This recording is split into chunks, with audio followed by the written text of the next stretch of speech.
Howdy guys, it's Joe here today talking about, in my opinion, the worst heroes to one trick in solo queue in Season 5. Now of course, I'm sure that you guys have seen a lot of one tricks of every type of hero. I'm going to talk about that problem in a future video, a very close future video. But overall I feel like these heroes in particular are a little bit weak to one trick and weak to solo queue with, just for one reason or another that I'm going to talk about. Now of course with that said, they still are playable, and if you are still good as the character, you can play them and you can win with them. So do not get that in your head. You still can definitely play these characters, but I feel like they're just a little bit weaker than some of the other one tricks for one reason or another, mainly because of the meta or because what other players are usually doing. Anyways, with that said, let's just get started.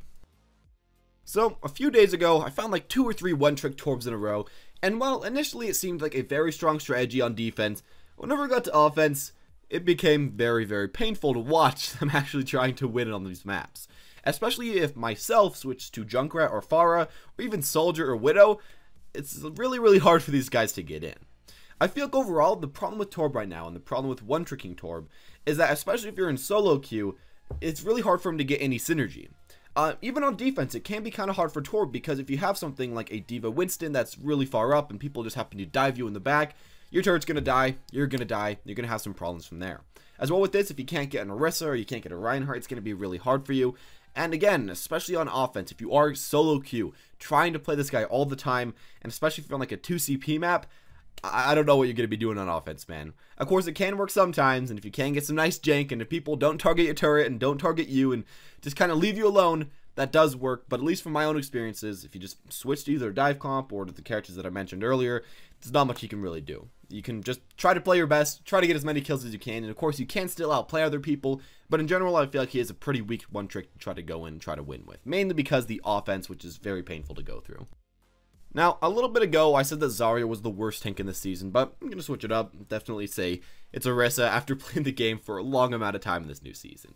And I feel like the main problems is that Orisa really doesn't counter anybody in the air, and especially, Orisa gets completely demolished by the best comp right now, which is D.Va Winston. Even if they don't go 100% dive, they get a Pharah Mercy with them, and then a D.Va Winston, and then like somebody else like a Soldier, and whatever else like a Zen.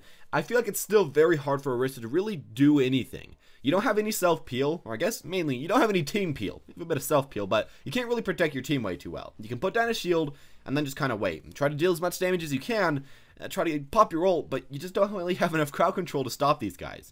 For the majority of the time, they can just jump on you, block all of your damage and all your team's damage, and just kill you. While you might last for a little bit longer than some of the other tanks because of your shift, that's really about it. I feel like overall she's really having problems in this meta, and I'm guessing that she can only really become good once it kind of dissipates a little bit. Again, I wouldn't say that she's unplayable, but a lot of the other tanks, and I'd say really any of the other tanks, maybe not Roadhog because he got nerfed, but we can't really say with that, but anyone really does a little bit better than her to one trick, and especially because I don't feel like she has the super highest skill cap to try to just outplay people with. I feel like really just one tricking her to try to carry yourself is going to be really kind of hard to do. Again, possible, but really hard to do. But finally we have Mercy, the most popular one trick in the game by a far margin. You love Mercy, I love Mercy, everybody loves Mercy. Probably a few of you watching this video are Mercy main, and if you are, say represent in the comments. But I feel like there are some huge problems with playing Mercy. One of the biggest right now is that if you happen to one-trick Mercy, you're not really gonna get her all the time. And if you can't play her, I feel like a lot of Mercy players have big problems playing any other character. A lot of other channels have already talked about this, but the way the Mercy plays is just so different to everyone else that you probably won't be as proficient and as, just propped up and as ready to play all the other supports. If she gets taken away from you, I've had many Mercies just not really being able to do anything. They can just kind of sit there as Lucio in the backline, be a passive Lucio, which I personally feel like is almost useless. The healing's at least okay, but that's not exactly what you want. I feel like the problem with Mercy as well is that a lot of times when you're one-tricking Mercy, it just happens to make you get into the mindset that you have to be better than all the other Mercies. You have to be a lot more offensive and try to get a lot more healing while you have your res up. A lot of the times it just gets you to kill yourself. I don't know. I've had a lot of people that play Mercy that aren't one-tricking her that can do a lot better than a lot of the one-tricks playing Mercy, because a lot of the one-tricks just have a ton of confidence, which is pretty good at times, but also gets you picked off a lot, and also gets you killed a lot, and also just makes so that you're not really helping your team all the time, and you lose a lot of reses. I don't know. Maybe this is just my own experience, but I feel like Mercy is just one of those kind of awkward characters to one-trick.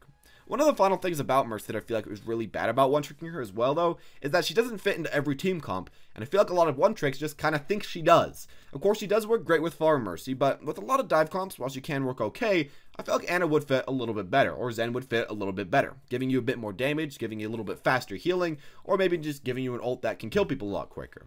As well, if the enemy team just happens to target you first as Mercy, and you don't have any escape routes, well, your ultimate becomes essentially useless, while the other supports can go for those, and can help their team win the team fight. Or you have to go for a really early ult, which isn't going to be all that great. I feel like overall, she's just one of the heroes that right now is played a little bit too much, and has a little bit too many one-tricks, so I'd really say, don't go playing her if you aren't already playing her, because, again, you probably won't even get to play this character for the majority of the time. Again, I do like support players. I do wish we had more support players, and I am excited for all the one-tricks that we have, because it is nice to finally have a lot of supports playing with you.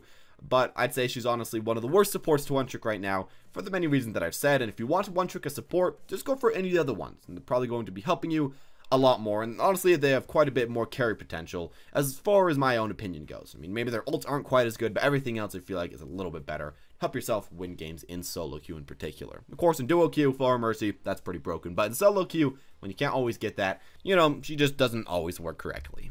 But in the end, this is at least just my own personal experience and my own personal opinion about what heroes you probably shouldn't be one-tricking in Season 5, for of course, again, a myriad of reasons.